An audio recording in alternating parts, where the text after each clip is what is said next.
Hello दोस्तों, कैसे हो सभी। तो रिकॉर्ड ऑफ रैग्नारॉक के पिछले एपिसोड में हमने देखा कि थॉर और लूबू दोनों ही अपना सबसे खतरनाक अटैक एक दूसरे पर यूज़ करते हैं। और अब अरीना से दूर हटने के बाद दिखाया जाता है कि लूबू का एक हाथ कट चुका होता है और उसके दूसरे हाथ के भी चीथड़े उड़ चुके होते हैं। अब लूबू अपना दूसरा भी हाथ उखाड़ कर फेंक देता है और थॉर पे अटैक करता है।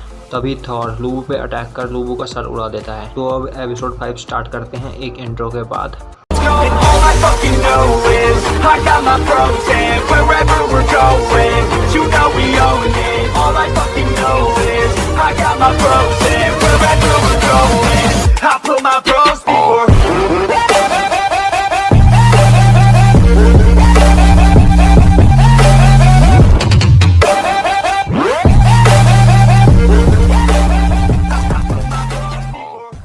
तो एपिसोड 5 की स्टार्टिंग में दिखाया जाता है कि लूबू की मौत पे सभी इंसानों की आंखों में आंसू होते हैं। वहीं दूसरी ओर गॉड्स काफ़ी ज़्यादा खुश होते हैं। यह सब देखकर ब्रूनहिल्डा वहां से जाने लगती है।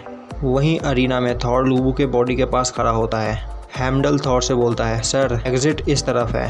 अब थॉर जाने लगता है। तभी रेड हेयर चिल्लाता है। थॉर अब रेड हेयर की ओर देखता है। वहाँ रेड हेयर रो रहा होता है और वह गुस्से से थॉर को देख रहा होता है। तभी लूबू का सेनापति रेड हेयर के ऊपर हाथ रखकर बोलता है, मैं तुम्हारी फीलिंग समझता हूँ रेड हेयर, और अब जब लॉर्ड लूबू ही नहीं रहे तो हमारे रहने का कोई मतलब नहीं बनता। हम भी उन्हें ज्वाइन करेंगे। और वह सभी बोलते हैं, हम लूबू की सेना है और हम लूबू के साथ ही मरना पसंद करेंगे। यह देखकर हेमडल उन्हें रोकने की कोशिश करता है, पर थॉर बोलता है, रहने दो, मैं इन्हें देख लूँगा और मैं अपने दोस्त लूबू के लिए यह ज़रूर करूँगा। तभी थॉर उन सभी पर अटैक करता है और पूरे अरीना में धूल ही धूल हो जाती है। धूल हटने के बाद दिखाया जाता है कि वहाँ सभी सोल्जर्स मर चुके होते हैं। दूसरी ओर ब्रूनहिल्डा के साथ कहीं जा रही होती है। वह पूछती है, रेंड्रिस तो बुरी तरह हार गई, अब हमें आगे क्या कहना चाहिए। जिस पर ब्रूनहिल्डा बोलती है, यह कैसा बेवकूफ़ों वाला सवाल है। तभी हमें दिखाया जाता है कि अरीना में उन सोल्जर्स की बॉडी और लूबू के साथ रेंड्रिस की बॉडी भी टूट जाती है। सोल्जर्स, लूबू और रेंड्रिस की बॉडी टूटकर छोटे छोटे टुकड़ों में बढ़ जाती है और धूल बनकर हवा में उड़ जाती है। यह देखकर सभी हैरान होते हैं और ब्रूनहिल्डा गोल को बताती है कि यह सोल्स की बैटल है। अगर एक बार वह मारे गए तो ना ही वह दोबारा रीब्रोन हो सकते हैं और ना ही उन्हें किसी तरह से बचाया जा सकता है। उनकी एग्जिस्टेंट मिट जाएगी। यह सुनकर गोल बोलती है, मतलब रेंड्रिस, अब हम रेंड्रिस को कभी नहीं देख पाएंगे। और तुम इतनी काम क्यों हो ब्रूनहिल्डे। और यह बोलकर गोल रोने लगती है। अब सीन शिफ्ट होता है और हमें दिखाया जाता है कि ब्रूनहिल्डा देख रही होती है कि अगले राउंड के लिए उन्हें कौन सा फाइटर चुनना चाहिए। तभी वह चुनती है एक ह्यूमन को, जिसे देखकर गोल बोलती है, यह तो फाइल नंबर 1 है। सीन शिफ्ट होता है और हमें दिखाया जाता है कि अरीना में हेमडल बोल रहा होता है, क्या आप तैयार हो राउंड 2 के लिए। सभी गॉड्स चिल्लाते हैं और बोलते हैं, यह वीकलिंग ह्यूमंस हमारे सामने कुछ नहीं, यह हमारे सामने टिक ही नहीं पाएंगे। दूसरा राउंड भी पहले राउंड की ही तरह ख़त्म होगा।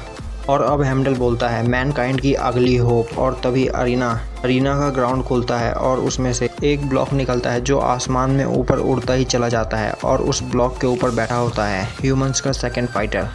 यह देखकर सभी गॉड्स और ह्यूमन हैरान हो जाते हैं। तभी अरीना में एंट्री होती है कई सारे जानवरों की, और अब वो सभी जानवर ब्लॉक के आजू बाजू खड़े हो जाते हैं। तभी वह ह्यूमन ऊपर से कूदता है और अब उस ह्यूमन को देख के सभी गॉड्स और ह्यूमन काफ़ी ज़्यादा हैरान हो जाते हैं। और हेमडल बोलता है, आपके सामने है father of humanity the Adam. और जो यार एडम की एंट्री थी ना, बवाल थी भाई। अब सभी ह्यूमन जोश में आते हैं और चिल्लाते हैं। अब ऑडियंस के कंधे पर बैठे हुए कौवे बोलते हैं, क्या यही है पहला इंसान। वहीं दूसरी ओर बाकी गॉड बोल रहे होते हैं, यह तो लूबू से भी कमज़ोर लग रहा है, यह हम गॉड्स के सामने क्या टिकेगा। अब हेमडल बोलता है, सेकंड राउंड में जो गॉड्स की ओर से एडम से फाइट करने के लिए आ रहे हैं वह है ग्रेटेस्ट इंडियन गॉड। और गेट की ओर इशारा करता है, पर वहाँ कोई नहीं होता। तभी हेमडल के पास एक कॉल आती है और वह बोलता है, क्या एक लास्ट मिनट चेंज, पर अब अगला कौन है। क्या कहा तुमने, कहीं तुम मजाक तो नहीं कर रहे। और तभी हमें वायलिन की आवाज़ आती है और पूरे अरीना में शांति हो जाती है और वायलिन बजाता हुआ वहाँ आता है हर्मेस। गोल बोलती है, यह तो हर्मेस है, क्या यह गॉड्स की तरफ से नेक्स्ट फाइटर होने वाले हैं।